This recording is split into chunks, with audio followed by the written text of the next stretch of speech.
Assalamualaikum, this is Zishan Pakistani and thanks for clicking this video lecture. Today we are going to discuss lecture number 11. तो students इस lecture में हम पढ़ेंगे future indefinite tense के part 3 यानी future perfect tense को, जिसे उर्दू में ज़माना मुस्तकबिल मुकम्मल कहते हैं।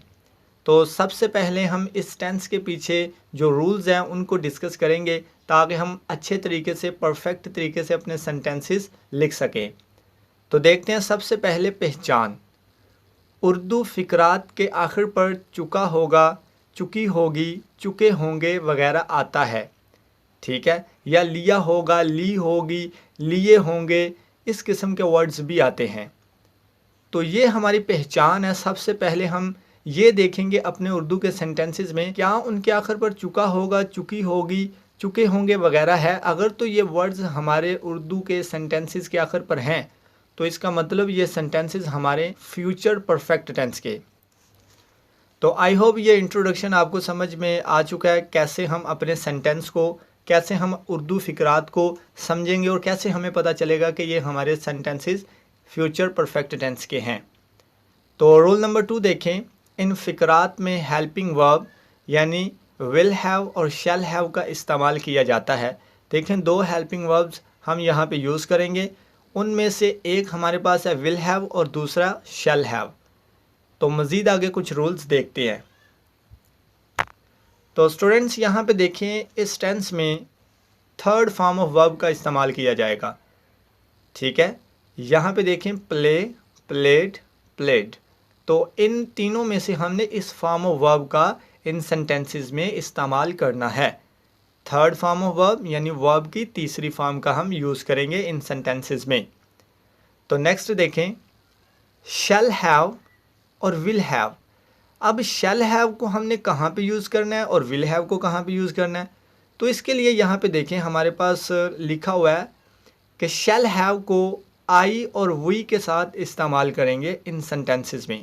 आई और वी के साथ हमेशा शैल हैव ही यूज़ होता है।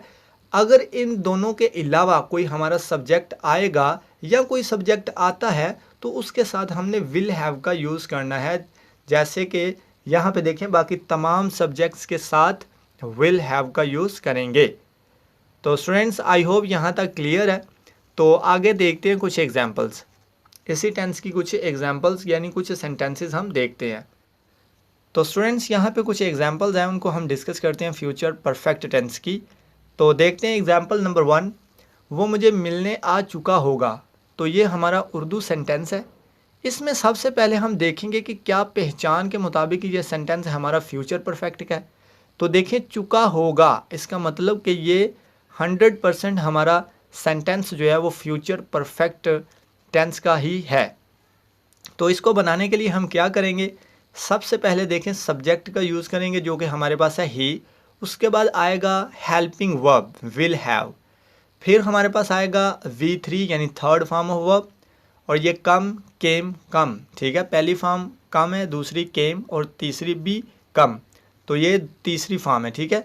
विल हैव, उसके बाद थर्ड फॉर्म ऑफ वर्ब, और ये हमारा ऑब्जेक्टिव पार्ट है to see me. He will have come to see me. Example number 2 देखें, वो सबक सुना चुकी होगी इन फ्यूचर, इन मुस्तकबिल। कोई लड़की है जो सबक सुना चुकी होगी, तो she will have told the lesson. Number 3, हम सैर को जा चुके होंगे, we shall have gone for a walk.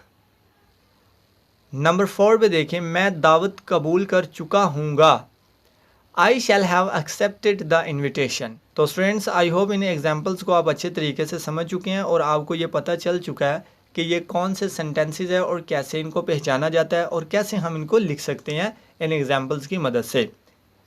तो आगे हम कुछ नेगेटिव सेंटेंसेस देखते हैं। तो स्टूडेंट्स यहाँ पे कुछ नेगेटिव एग्जाम्पल्स हैं फ्यूचर परफेक्ट टेंस की। तो इनको हम देखते हैं 1 बाय 1 करके कैसे हम इन सेंटेंसेस को बनाते हैं। एग्जाम्पल नंबर 1 देखें, वो मुझे मिलने नहीं आ चुका होगा। जब हम नेगेटिव सेंटेंसेस बनाते हैं तो उनमें क्या करते हैं, विल और हैव इन दोनों के दरमियान में नॉट का यूज़ करते हैं। शैल और हैव के दरमियान में नॉट का यूज़ करते हैं। ऐसा नहीं आपने करना कि विल हैव फिर जाके अपने नॉट का यूज़ करना है, शैल हैव या फिर आखिर पे यानी शैल हैव के एंड पे आपने नॉट का यूज़ करना है, ये आपके गलत कंसीडर किए जाएंगे सेंटेंसेस। जब भी आपने नेगेटिव बनाने हैं तो विल और शैल के फ़ौरन बाद आपने नॉट का यूज़ करना है। तो आई होप यहाँ तक आपको क्लियर है कि नॉट को आपने कहाँ पे यूज़ करना है। तो नेगेटिव बनाने के लिए जस्ट हमने नॉट को ऐड करना है, इसके अलावा किसी चीज़ को यहाँ पे ऐड नहीं करना, ना ही किसी चीज़ को हमने रिमूव करना है। He will not have come to see me. Example number 2 देखें, वो सबक नहीं सुना चुकी होगी। She will not have told the lesson.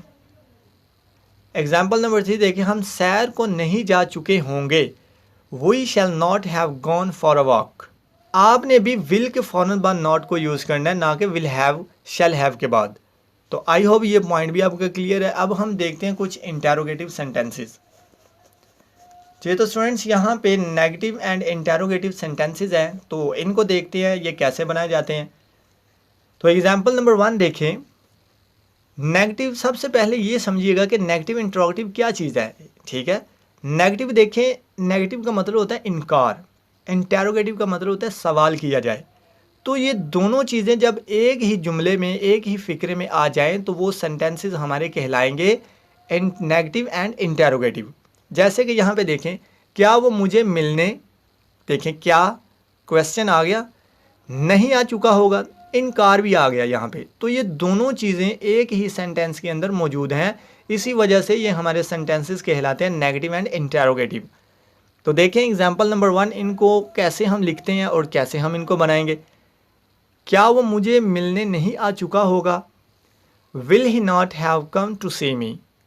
तो जब हमारे नेगेटिव इंट्रोगेटिव सेंटेंसेस होते हैं तो उनको बनाने के लिए क्या करेंगे, सिर्फ हेल्पिंग वर्ब को सेंटेंस के जुमले के शुरू में लिख देंगे, बाकी हमारी तरतीब सेम ही रहेगी। ठीक है, ये देखें विल और शैल जो हमारे हेल्पिंग वर्ब्स होते हैं ना, वो इंटेरोगेटिव यानी सवालिया सेंटेंसेस में सेंटेंस के शुरू में चले जाते हैं। इनके अलावा अगर किसी टेंस के भी आप सेंटेंसेस इंटेरोगेटिव बना रहे हैं तो उनके भी आपने हेल्पिंग वर्ब को ही उठाकर सेंटेंस के शुरू में लगाना है। तो उम्मीद करता हूँ ये पॉइंट भी आपका क्लियर है। आगे देखते हैं हम इंटेरोगेटिव, ये तो डबल है ना, नेगेटिव एंड इंटेरोगेटिव। अब हम जस्ट इंटेरोगेटिव डिस्कस करेंगे। तो स्टूडेंट्स, यहाँ पे कुछ इंटेरोगेटिव सेंटेंसेस हैं, इनको हम देखते हैं कि ये कैसे बनाते हैं। एग्जाम्पल नंबर 1 देखें, क्या वो मुझे मिलने आ चुका होगा। Will he have come to see me.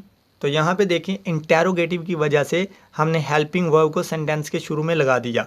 तो जब भी हम इंटेरोगेटिव सेंटेंसेस बनाते हैं किसी भी टेंस के, तो उनके हेल्पिंग वर्ब्स को हम उनके शुरू में लगाते हैं, तब हमारे सेंटेंसेस बनते हैं इंटेरोगेटिव। एग्जाम्पल नंबर 2 देखें, क्या वो सबक सुना चुकी होगी। Will she have told the lesson. Number 3 पे देखें, क्या हम सैर को जा चुके होंगे। Shall we have gone for a walk.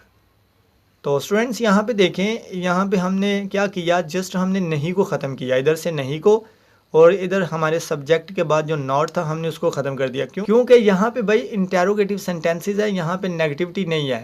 तो नेगेटिविटी नहीं है तो नहीं का भी यहाँ पे कोई मकसद नहीं है। तो स्टूडेंट्स, यहाँ पे आपको एक एक्सरसाइज भी प्रोवाइड की जा रही है ताकि आप अच्छे तरीके से प्रैक्टिस करें और इन्हीं सेंटेंसेस को आप नेगेटिव बनाएं, इन्हीं को इंटेरोगेटिव बनाएं और बार बार प्रैक्टिस कीजिएगा। तो उम्मीद करता हूँ स्टूडेंट्स आपको ये लेक्चर पसंद आया होगा। अगर पसंद आए तो don't forget to like, share and subscribe with your friends. तो स्टूडेंट्स, मिलते हैं नेक्स्ट लेक्चर में जिसमें हम डिस्कस करेंगे फ्यूचर परफेक्ट कंटिन्यूस। अल्लाह हाफिज़।